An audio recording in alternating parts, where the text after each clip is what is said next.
अभी कुछ दिनों पहले की बात है, हमने सीताराम डेरा थाना से एक लाइव किया था जिसमें एक महिला थी जिन्हें ये शिकायत थी कि उनके घर के इलाके में ही कुछ लड़के हैं जो शराब पीते हैं और नशा करते हैं वहाँ पर, और गाली गलौज करते हैं, उन्हें प्रताड़ित करते हैं, तंग करते हैं। तो वो वीडियो इतना वायरल हुआ, इतने लोगों तक पहुँचा कि हम पर अब ये भी रिक्वेस्ट हमारे पास आई कि हम दूसरे पक्ष की भी हम बातें जानें और दूसरे पक्ष की भी बातें हम दिखाएं। तो इसी क्रम में इस वक्त हम फिर सीताराम डेरा थाना आए हुए हैं। हमारे साथ हैं ऑफ कैमरा अभिषेक, और हम दूसरे पक्ष से भी हम जानने की कोशिश करेंगे कि कितनी बात सही थी, कितनी नहीं थी, क्या और इसमें हमें जानने को मिलेगा, क्या पता चलेगा कि हो सकता है कि कोई इसमें ना भी इन्वॉल्व हो और उसका भी नाम इसमें आ रहा हो। तो इस क्रम में हम जानने की कोशिश करेंगे। अपना नाम बताइएगा। मेरा नाम रिकू देव है।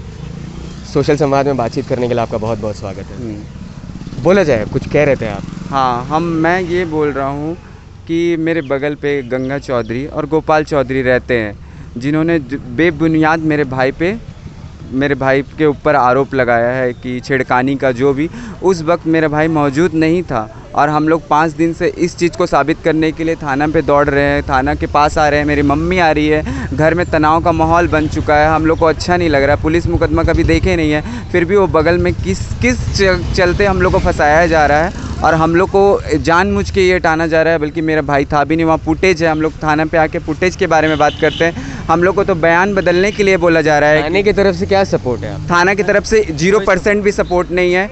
और हम लोग को बयान बदलने के लिए भी लेडीज़ थाना थी, मम्मी कल आई थी। मम्मी को कल बोला गया कि आप इसमें फुटेज वाला बात हटा दीजिए। तो वही तो फुटेज मेरे भाई का साबित है, निर्दोष का, कि मेरा भाई वहाँ था ही नहीं मौजूद। किस टाइम में आया, किस टाइम में गया, उस टाइम के बारे में आप लोग मेरे भाई के बारे में निकालिए। और जो हुआ है उस मैटर पे आप लोगों जाइए। छेड़खानी के जो मामला दिया जा रहा है उसका कोई तो फुटेज होगा या कुछ तो फुटेज होगा। और छेड़खानी का गलत मामला है, उसको जो है साबित कीजिए। और यहाँ न्याय नहीं मिलेगा तो हम लोग एसपी ऑफिस जाएंगे। हमारे घर में अक्सर आते थे, झगड़ा लड़ाई करते थे, कभी कुछ के लिए रंगदारी मांगते थे, कभी पैसा के लिए इतना पैसा दीजिए। हम किराए के मकान में रहते थे, मेरे को धमकी देते थे जो खाली करवा देंगे मकान मालिक से। उसके बाद हमारे अपने बेटी का रिश्ता लेके आए, जो अपने बेटे से शादी कीजिए। मैंने इनकार कर दिया, तो उनको धमकी दिया, तुमको गोली मार देंगे, तेरे बेटा को उठवा लेंगे, तुम ऐसे मेरा बात नहीं मानेगी तो। उसके बाद उनका बेटा भी आकर, दोनों बाप बेटा मेरे को टॉर्चर किए। उसके बाद कोई भी बेटा मेरे बेटी के बारे में भी बोलते थे, जो तुम्हारी बेटी बच्चलन है। सहते रहे, इसका कोई जवाब नहीं दिया? नहीं, हम वो गाली देते रहे और हम लोग बहुत परेशान हो गए। हम अकेले रहते हैं, टॉर्चर। तो हमारे पड़ोसी ने बोले, जो देखो आज तुम्हारी माँ को गाली दे के गए हैं। तो कोई भी बेटा बर्दाश्त नहीं कर पाएगा। वो गया पूछने के लिए, जो अंकल ऐसे क्यों बोले हैं। तो औरत जो है अपने हस्बैंड को अंदर रखी और अपने बाहर आके गाली गलौज करने लगी। उसके बाद जब ये लोग गाली देने लगे, मेरे बेटा गलती किया, गाली नहीं देना चाहिए।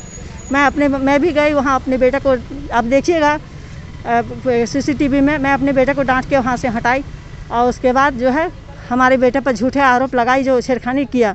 बताइए, जब कोई माँ खड़ी रहती है तो 50 साल की महिलाओं को कैसे छेड़खानी करेगा। आजकल छेड़खानी का मामला जो है बहुत सरकार ने छूट दी है लेडीज़ को, तो इसका मतलब ये नहीं है जो किसी को फंसा दिया जाएगा।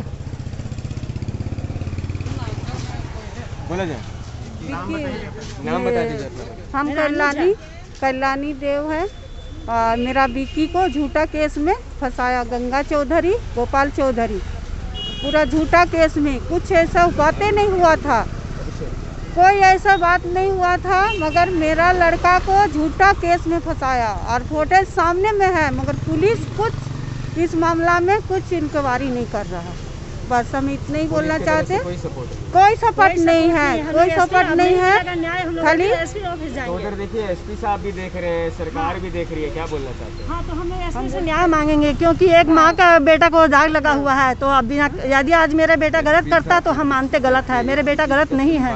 तो हम जो है एसपी से गुहार लगा रहे हैं, जो हमारी मदद करे, न्याय दे हमें और इंसाफ मिले। और उनको जो है वो जो झूठा आरोप लगाए हैं उनको सज़ा मिले।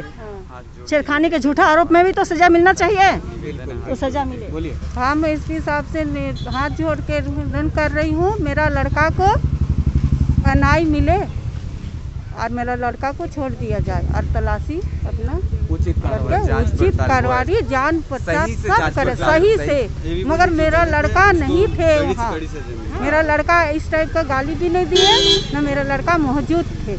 इसीलिए हम एसपी सर सब सर को बोल रहे हैं मेरा लड़का को जल्दी से जल्दी कार्रवाई करके छोड़ दिया जाए। हम जॉली सिंह की मम्मी हैं, सैम टावर में ही रहते हैं हम लोग भी। उस दिन जो बात हुआ, मेरा बेटा खाली बात पता करने ही गया था कि आप हम लोग की फैमिली में कैरेक्टरलेस क्यों बोलते हैं, इसी बात का पता करने गया था। मगर हम उनको नहीं मालूम था कि गोपाल चौधरी घर में नहीं है। तो उसी में थोड़ा सा इन लोग का बातचीता हुआ, बेटे के साथ लड़ाई नहीं था, लड़का दूसरा गाली जरूर निकाल रहा था, मगर उसकी मम्मी को भी उल्टा पुल्टा बोला गया था। हम लोग सभी सामने थे।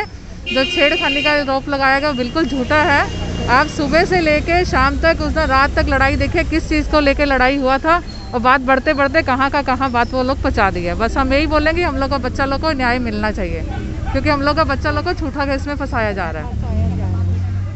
देखिए, हमने दूसरे पक्ष की भी बातें जानी और हमें काफ़ी कुछ पता चला है कि इन लोगों का जिस तरह कहना है कि बेबुनियादी इल्ज़ाम भी लगाए गए हैं इनके बच्चों पर, और वहाँ के और भी कुछ लोग जो इसमें इन्वॉल्व भी नहीं थे और किसी भी तरह से उनका नाम इसमें नहीं आना चाहिए था, पर किस तरह नाम उनका इसमें घसीट दिया गया, लपेट दिया गया, और उसके वजह से जो है दिक्कतें हो गई हैं इनको। परिवार में तनावपूर्ण माहौल भी हो गया है, उसके वजह से लोगों को आदत भी नहीं होती है केस और इस तरह की चीज़ों से जूझने की, क्योंकि ये उम्र, ये 50 साल की उम्र और 60 साल की उम्र थाना में भाग दौड़ करने की बिल्कुल भी नहीं होती है। हम सभी जानते हैं ये बात। तो ये हम आप तक छोड़ते हैं और यहाँ की न्याय व्यवस्था तक छोड़ते हैं इस बात को कि आप लोग इस बात को देखिए, समझिए और जानने की कोशिश करिए, और इसका निष्कर्ष कुछ ऐसा निकले कि दोबारा से कभी किसी निर्दोष इंसान पर इल्ज़ाम बिल्कुल भी ना लगे। अब अन्य किसी टॉपिक पर जुड़ेंगे, आपके साथ बात करेंगे। तब तक के लिए देखते रहे सोशल संवाद। मैं सृजन मिश्रा, जमशेदपुर, झारखंड। जय हिंद दोस्त।